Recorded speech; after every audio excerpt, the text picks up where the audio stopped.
A very good day, everyone, and welcome back. Today we would analyze A.K. Ramanujan's essay, Is There an Indian Way of Thinking? An informal essay.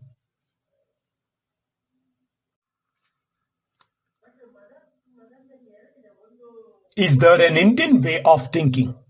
An informal essay. First published in 1989, then in his collection it was published in 1999. A.K. Ramanujan, 1929-1993.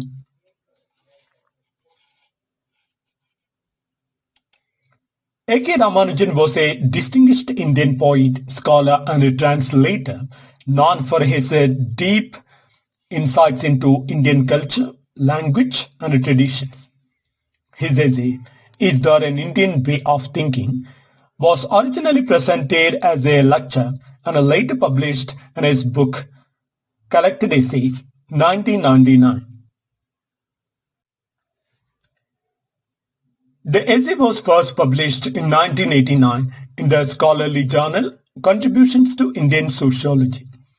Later, it was reprinted in 1999 in his posthumous collection, The Collected Essays of A.K. Ramanujan, edited by Vinay Darwadkar, Oxford University Press, 1999.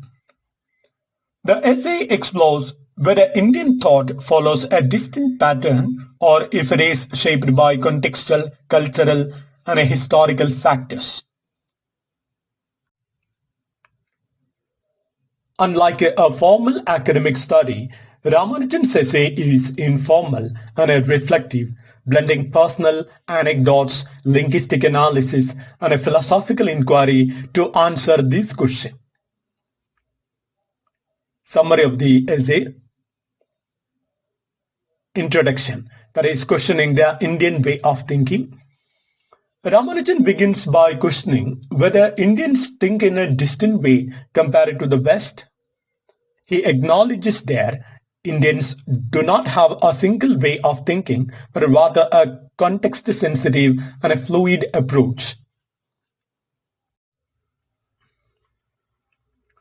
Two types of thinking, context-free versus context-sensitive. Ramanujan contrasts Western context-free thinking, which is logical and abstract, with Indian context-sensitive thinking, which adapts to social and situational needs. For example, in Indian tradition, ethical decisions change based on relationships. For example, a king may act differently towards his minister and his family. He explains that Indian languages, rituals, and customs reflect this context-sensitive nature.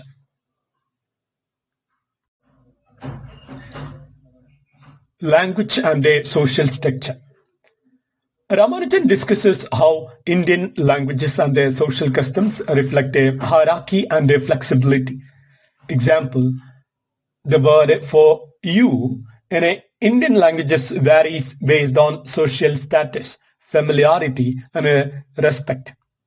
Indian speech is highly situational, where meaning depends on who is speaking and to whom.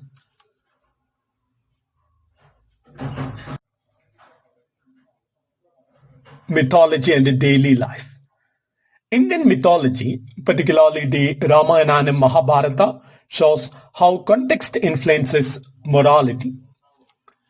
For example, in the Mahabharata, Krishna encourages Arjuna to fight, but in another story, he helps break moral rules to achieve justice.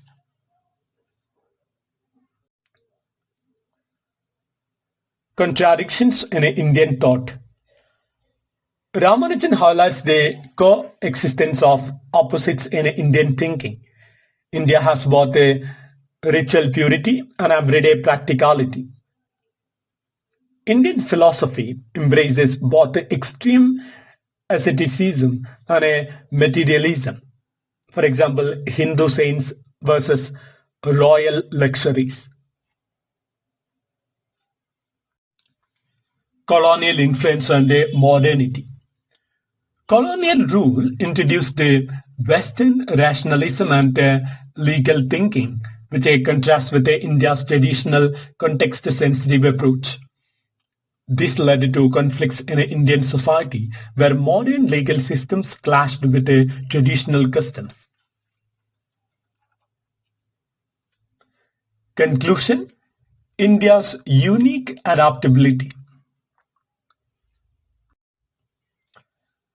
Ramanujan does not definitively answer whether there is a single Indian way of thinking.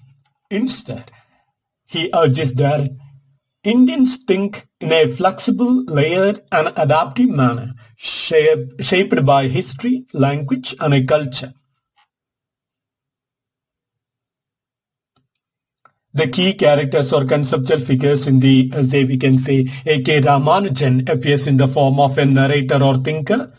He provides an insightful personal perspective on Indian thinking. Western thinkers and philosophers represent a context-free logical thinking. For example, Aristotle, Enlightenment philosophers, etc. Indian mythological and historical figures are used to illustrate a contextual thinking. For example, Krishna in the Mahabharata, Indian kings, saints. Now let's analyze the themes expressed in this essay. Context sensitivity versus context freeness. Indian thought is adaptive and situational, unlike Western logic, which aims for universal rules. Ethical decisions in India depends on relationship and circumstances. The role of language in thought.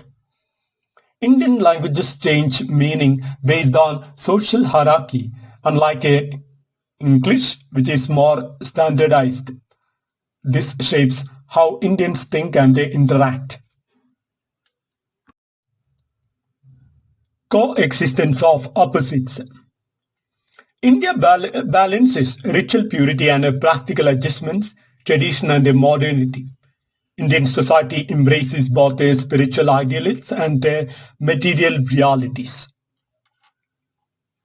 Influence of colonialism on Indian thinking.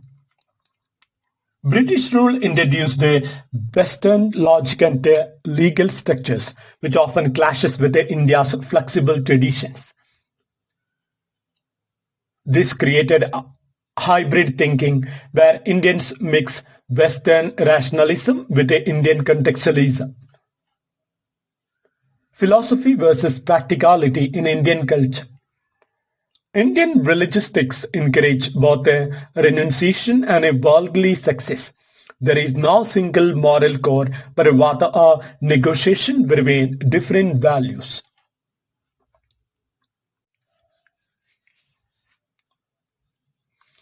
Now let's talk about the setting or context of the work.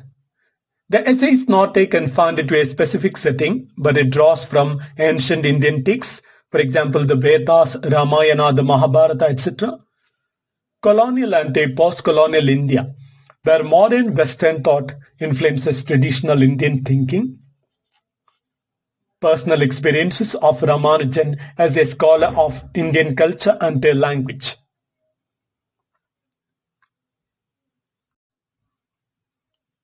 Now let's talk about the criticism and their analysis. First of all, the strengths of the essay. Multidisciplinary approach. It combines philosophy, linguistics, mythology, and history. Balanced perspectives. It does not idealize the Indian thinking, but analyzes its strengths and contradictions. Engaging and personal. The essay uses humor, anecdotes, and real-life examples to explain complex ideas.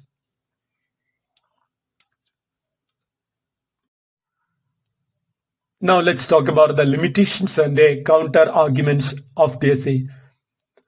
There is no single conclusion. The essay does not provide a definitive answer but it leaves the question open-ended. Generalizations. Some critics argue that Ramanujan simplifies Western and Indian thought into two broad categories.